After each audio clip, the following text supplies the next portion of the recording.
Hi, I'm Tristan, and this is Thinking About Politics. So today, we're continuing our battle against the Arizona Fraudit. As many folks know, there have been many false allegations of election fraud or irregularities in the 2020 election, now in multiple states. And that's a bit of a problem, isn't it? One, if there is fraud, we should find out and make sure that we stomp it out. And two, if people are lying about it, well, that's weird. So in order to get to the truth, we've been taking the time on this channel to really look at all the available public information, the neutral, honest sources that are out there to look for any proof of fraud whatsoever. But in the last couple episodes, we've been reading the audit reports that were produced by the Maricopa County Elections Board. The state mandated a hand recount, which occurred and found no irregularities. So and this test would have determined whether or not the machines were counting ballots correctly. And they were. They were counting the ballots correctly. So the next audit we read was the audit from SLI Compliance, where they looked at a number of units, checking whether the hardware and the software was the same as what was approved by the Maricopa County Elections Board, and to ensure that there was no malware or other viruses running on the system, to ensure that the system was not connected to the internet in any way, and also running an accuracy test that tested over 1.5 million ballot positions. There were no irregularities found by any of this, and it was determined that these machines were kept inside a closed network that was not connected to the internet. One of the primary arguments forwarded by those who support Donald Trump's attempt to overthrow our democracy is that what you need is a full forensic audit of this election. And again, there were already 3 audits approved. We read 2. Today we're going to read the 3rd audit. And again, this really highlights just how little information people who believe these claims of fraud have about what happened in the 2020 election and about the audits that have taken place. Because the audit we're going to read today is entitled Forensic Audit Report. This was prepared for the Maricopa County Elections Department by SLI Compliance. So ProV&V did an audit report at the same time as SLI Compliance. So that's 2 different companies auditing the same system to try to find abnormalities.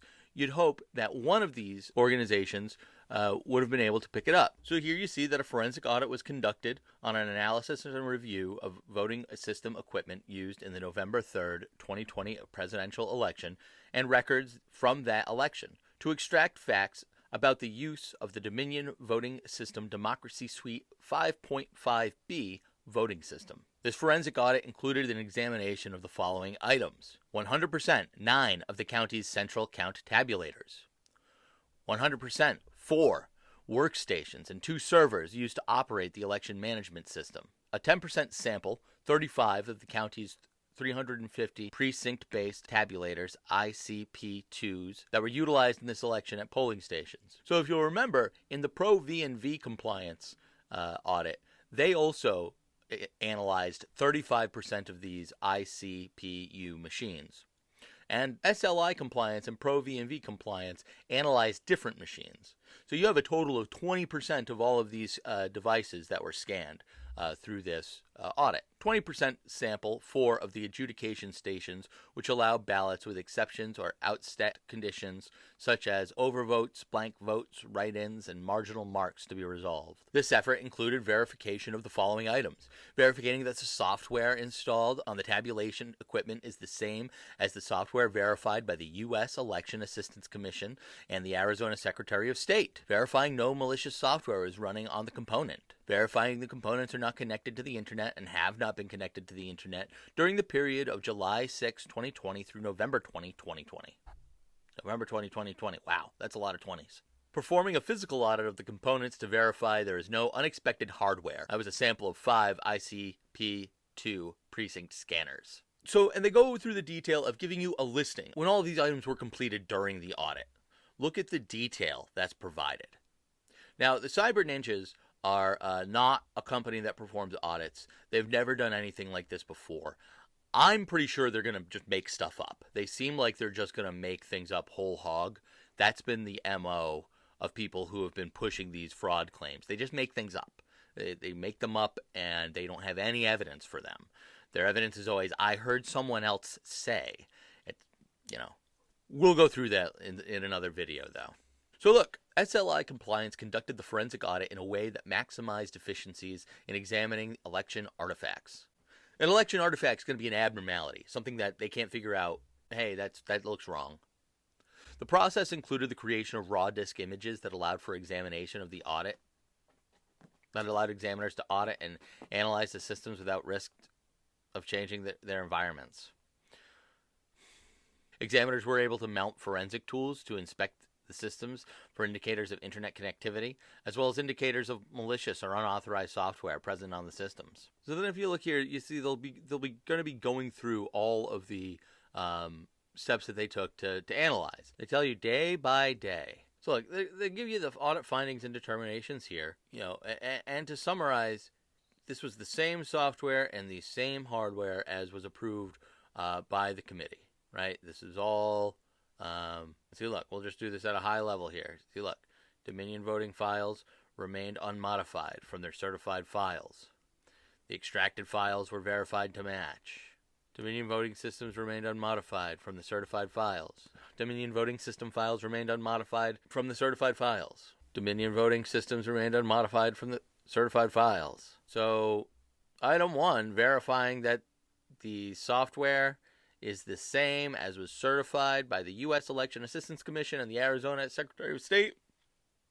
We're good so far. Okay. 2, verifying that there is no malicious software in any of these components. No instance of malicious software is found on any of the devices. And the next one, no instance of malicious software was found on any of the devices. SLI found no malicious software components installed on the software. So that's item 2 out of the way.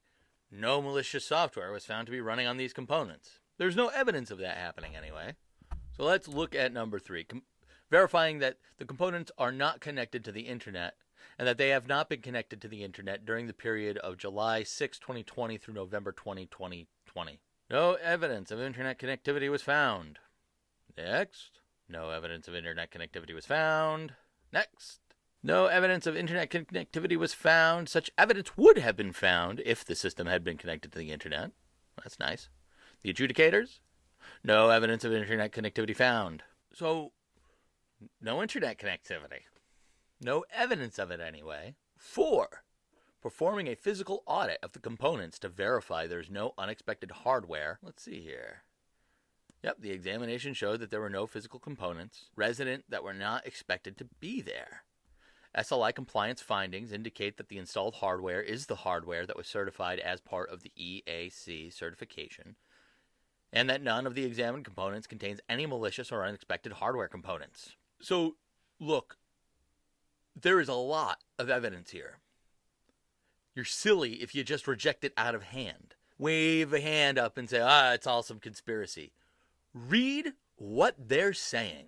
Look, not only did they not find any evidence of malicious software, internet connectivity, that the hardware or the software had been tampered with. Physical examination of the county election infrastructure indicated that the physical setup of these systems is arranged so that all network connectivity is clearly marked and delineated. This means that at any time, observers can examine and determine that the election systems are connected only to the authorized networking. Separate cable runs are positioned to clearly identify all network cabling to and from election devices, and cables are color-coded for easy identification.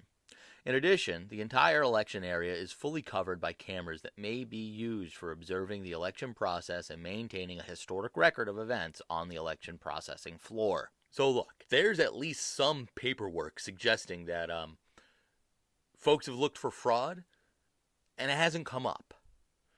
You've got to deal with that in some form or fashion. You've got to be able to, one, provide some type of evidence for your belief that there was fraud.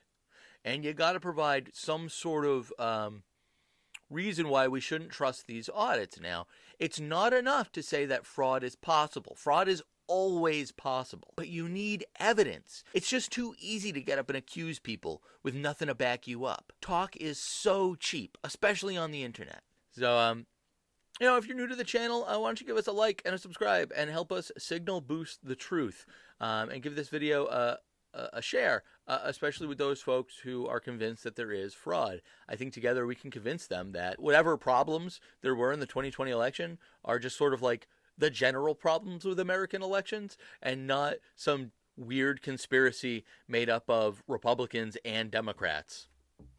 There's not that kind of bipartisanship in this country. I don't know why you think they'd collude together to steal an election. That just seems weird to me. But anyway, so that's it for me. I'm going to let you go. You've been great. We'll see you later on next week. And until next time. I ain't got time to kiss you now. I'm busy with this mule.